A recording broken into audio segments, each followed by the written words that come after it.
Nós estamos diante da subseção 2.2.1 sobre o título Diretrizes para a leitura, análise e interpretação de textos.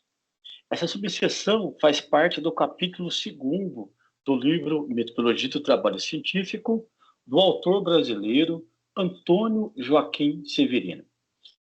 Logo na abertura do texto, nós então observamos que o professor Severino ele menciona que os estudantes têm grandes dificuldades, sobretudo com os chamados textos teóricos.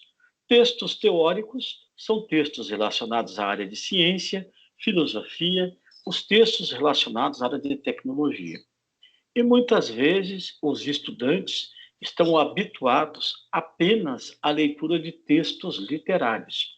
E quando tem a necessidade de ler, de revisar, de aprofundar em textos fundamentalmente teóricos, acabam tendo uma atitude de desânimo, desencanto, e acabam formulando um juízo de valor preciativo em relação aos textos fundamentalmente abstratos.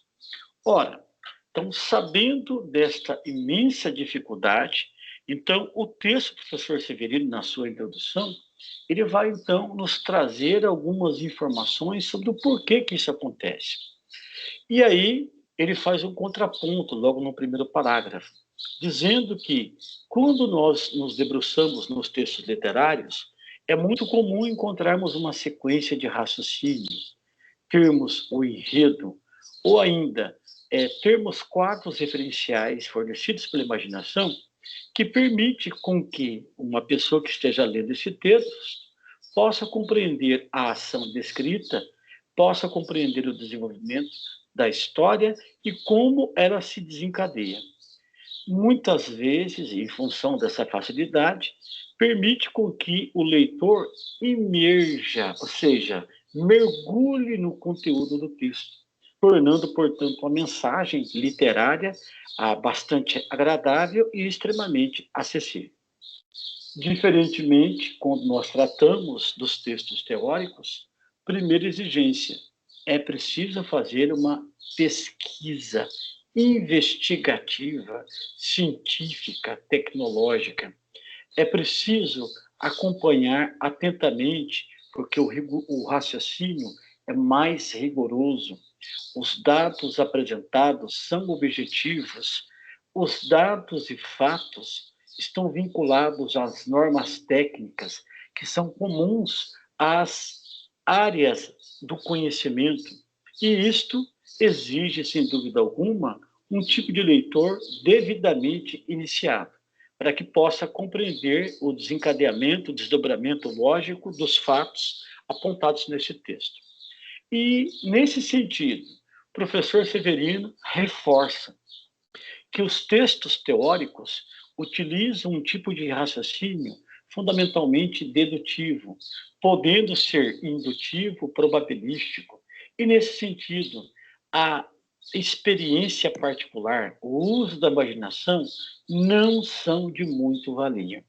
O que faz com que a pessoa desenvolva, então, a necessidade de ampliar a compreensão do texto mediante o uso da razão reflexiva, e para que isso ocorra é preciso bastante disciplina intelectual, para que possa ler o texto e tornar aquela leitura bastante proveitosa. Ora, para que isso ocorra, o professor Severino, então, se dispõe a criar algumas condições de abordagem a fim de que esse texto se tornem é, acessíveis, inteligíveis.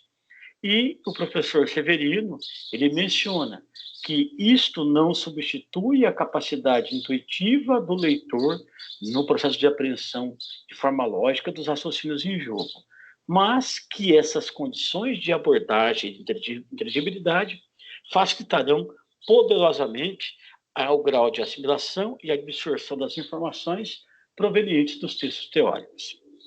Antes de dar sequência às abordagens, ele então se diz que seria necessário para a gente poder compreender como se estruturam esses tipos de textos, apresentar algumas justificativas psicológicas e epistemológicas, a fim de entendermos como o texto é redigido. E, em seguida, o professor Severino parte do pressuposto de que a comunicação somente é possível quando temos dois agentes, um emitindo uma mensagem e o outro agente recebendo essa mensagem. E para que essa mensagem seja captada, é preciso, então, que uma consciência transmita essa informação. E, segundo o professor Severino, aqui está a base da teoria geral da comunicação. Nesse sentido, se fôssemos, então, fazer uma síntese, o professor Severino considera a consciência emissora responsável por gerar a transmissão de uma mensagem, para que a outra consciência receptora possa fundamentalmente assimilar essa mensagem. Para que isso ocorra, primeira coisa, é preciso que a segunda consciência tenha lido o texto. Segunda exigência, é necessário que essa consciência decodifique o texto, para assim pensar, para assim absorver as informações como o agente produtor da mensagem a pensou. Ora, e temos aí uma grande dificuldade, porque a mensagem ela não pode ser transmitida diretamente. Como é um texto, esse texto faz uso de sinais simbólicos. Então, a linguagem é mediada graças ao uso de recursos linguísticos.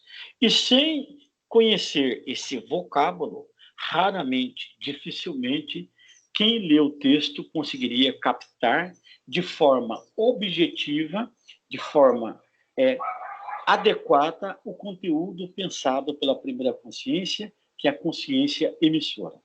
Ora, nesse sentido, então, o professor Severino traz para nós justamente esse esquema que ele vai chamar de figura 2, em que trata justamente dessa ideia, em que o agente emissor, que é o autor, codifica a mensagem, a concebe, cria a mensagem, deposita seus conceitos, juízos, raciocínios, traz as suas interferências pessoais e culturais e deposita fazendo uso do recurso linguístico, criando termos, proposição e argumentação. E o que espera? Espera, primeiramente, que a segunda consciência leia esse conteúdo. Em seguida, decodifique a mensagem, a fim de compreendê-la, captando, portanto, o pensamento emitido pelo autor, observando os conceitos, juízos, raciocínios, acompanhando essas interferências pessoais e culturais, a fim, de fato, de assimilar de forma objetiva o conteúdo dessa mensagem proporcionada pelo criador dela. Nesse sentido, então, para que um texto fundamentalmente possa ser compreendido, é preciso, então, que perpasse por todas essas etapas. Ora, o professor Severino ainda insiste que, em decorrência de nossa experiência, que em decorrência de nossa liberdade, é muito comum o indivíduo utilizar todo esse cabedal prévio de saberes no processo de leitura. E isso acaba provocando uma série de interferências pessoais e culturais que pode colocar em risco a objetividade da informação. E nesse sentido, então, o professor Severino, ele diz que é necessário criar certas precauções para evitar essas nuances. E nesse sentido, ele conclui essa primeira parte introdutória, dizendo, então, que vai nos ofertar alguns subsídios a fim de entendermos esses textos de natureza teórica. E para que isso ocorra, seria necessário dois elementos. Primeiro elemento, uma preparação prévia em relação à área, ao conteúdo original do texto, em qual área do conhecimento, em qual campo do conhecimento aquele texto se encaixa. E a segunda coisa, em decorrência dessa mediação, é preciso que a pessoa tenha um domínio da leitura em que o texto foi escrito.